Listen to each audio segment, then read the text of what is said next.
महायुतीमध्ये पालकमंत्री पदाचा तिढा अद्यापही कायम आहे। पालकमंत्री पदासाठी अद्यापही रस्सीखेच सुरू आहे। सूत्रांनी ही माहिती दिलेली आहे। 26 जानेवारी पूर्वी पालकमंत्री मिळणार का असा प्रश्न आता उपस्थित झालेला आहे। नाशिकमध्ये भाजप आणि शिवसेनेमध्ये रस्सीखेच आहे, तर सोलापूरसाठी भाजपसोबतच राष्ट्रवादी सुद्धा इच्छुक आहे। रायगड आणि कोल्हापूरसाठी राष्ट्रवादी आणि शिवसेनेमध्ये चढाओढ पाहायला मिळते।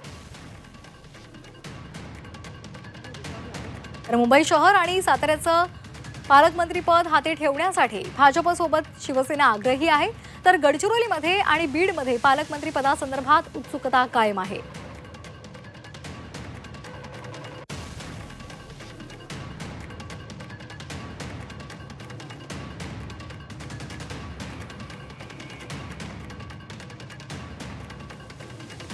या संदर्भात अधिक माहिती घेणार आहोत आमचे प्रतिनिधी ओम देशमुख यांच्याकडून। ओम, पालकमंत्री पदावरून काही ठिकाणी रस्सीखेच सुरू आहे, तिढा कायम आहे का, एकंदरीत अपडेट्स आहेत?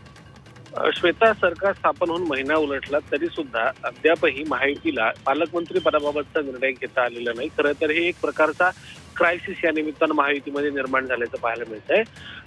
असे अनेक जिल्हे आहेत ज्यामध्ये भाजप, शिवसेना, राष्ट्रवादी या तीनही पक्षांमध्ये मतभेद आहेत किंवा रस्सीखेच आहे। कुणीही आपला दावा जो आहे तो सोडायला तयार नाहीये। जर आपण विशेषत्वानं पाहायला गेलो तर नाशिक असेल किंवा सोलापूर असेल या पालकमंत्री पदावरून भाजप आणि राष्ट्रवादीमध्ये कुठेतरी रस्सीखेच असलेलं पाहायला मिळतंय।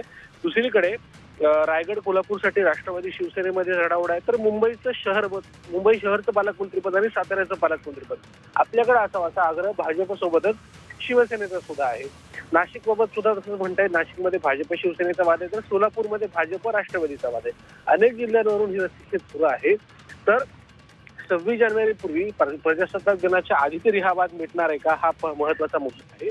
आपल्याला आठवत असेल की 2.5 वर्षांपूर्वी जेव्हा महायुतीचं सरकार आलं होतं, शिंदे मुख्यमंत्री झाले होते, तेव्हा तात्पुरत्या स्वरूपात मंत्र्यांना पदभार देऊन त्यांना जनवंदनाचा मान देण्यात आला होता आणि त्यानंतर खरं तर पालकमंत्री पदाचा निर्णय त्यामुळे हा तिढा आता सुटणार का हे पाहणं महत्त्वाचं ठरणार आहे। धन्यवाद ओम, आपण दिलेल्या या सविस्तर माहितीसाठी।